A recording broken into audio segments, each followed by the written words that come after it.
Le nouveau centre hospitalier de Saint-Sauveur à Capesterre-Belle-Eau va-t-il pouvoir ouvrir ses portes dans les tout prochains mois, comme le souhaiterait l'équipe dirigeante? Depuis sa validation en 2006, ce projet a connu bien des rebondissements qui n'ont cessé de le retarder. Aujourd'hui, les travaux entamés en 2008 sont terminés. Il ne reste plus que le rapport du bureau de contrôle pour demander le passage de la commission de sécurité puis celui de la commission de conformité. Avec un avis favorable, le maire pourrait prononcer l'ouverture par arrêté.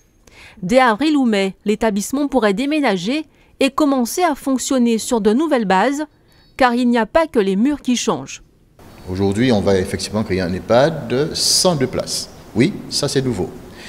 Nous avons également des activités spécialisées qui nous ont été donc autorisées par l'agence. Je pense notamment aux soins de suite, où nous aurons la possibilité de développer, en tout cas d'offrir la possibilité aux patients de se voir traités sur les maladies métaboliques, l'obésité, le diabète, mais également sur le système nerveux. Toutes les personnes qui auraient subi donc, un AVC pourraient faire les soins de suite au niveau de l'hôpital. Oui, ça, au titre de nos activités sanitaires, cela aussi c'est nouveau. Donc il s'agira pour nous de voir comment on met en place cette spécialité. Conçu selon les principes HQE, haute qualité environnementale, l'établissement public de santé se veut aussi numérique. Un terminal multimédia sera ainsi mis à la disposition des patients. Il leur permettra de téléphoner, surfer sur Internet ou encore commander leurs repas. Il aidera aussi les professionnels à mieux identifier les malades. Le site abritera des services nouveaux comme une bibliothèque, un coiffeur, une petite supérette ou encore une cafétéria. Le bien-être de tous semble au cœur des préoccupations. Pas de quoi rassurer les personnels affiliés à l'UTS-UGTG.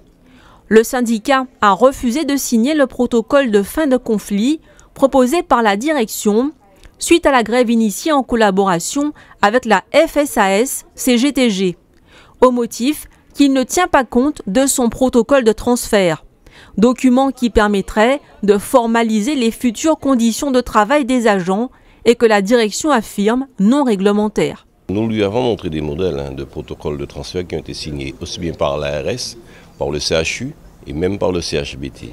Donc quand il dit que ça n'est pas réglementaire, même avec un peu de bon sens, n'importe qui peut comprendre qu'on sort d'un établissement de 49 lits, on passe d'un établissement à pratiquement 200 lits. Le minimum, c'est de savoir, de mettre en place les organisations, connaître les effectifs, prévoir les activités, prévoir qui fait quoi, comment, où. Je crois que c'est le minimum, quand on a un peu de bon sens et un peu de logique, qu'on puisse s'asseoir autour d'une table pour parler des organisations futures, pour avoir une organisation optimale pour la qualité de prise en charge des patients qui nous seront confiés. C'est tout ce qu'on demande, un protocole de transfert. Il n'y a pas besoin de réglementation pour un protocole de transfert. S'il n'y a pas un protocole de transfert, il n'y aura pas de transfert. Nous sommes clairs là-dessus et déterminés là-dessus. Après 40 jours de grève, nous n'allons pas laisser tomber. De son côté, la direction a demandé à l'Agence régionale de santé de désigner un médiateur pour faire repartir le dialogue, auquel elle n'est pas fermée, puisqu'elle affirme avoir déjà sollicité le personnel sur la question de l'organisation du travail. Nous sommes ouverts à la discussion sur les conditions de travail. Nous sommes ouverts à la discussion sur les organisations de travail. Comme nous l'avons déjà fait, je l'ai expliqué que nous avions mis en place un dispositif. Ce dispositif, nous sommes en mesure aujourd'hui de le faire aller plus loin. Donc, je suis ouvert à cela. Donc, il n'y a pas de problème. C'est une préoccupation pour moi. Les personnels doivent se sentir rassurés. Pour l'instant, l'actuel centre hospitalier de Capesterre-Belle-Eau fonctionne sur la base du service minimum.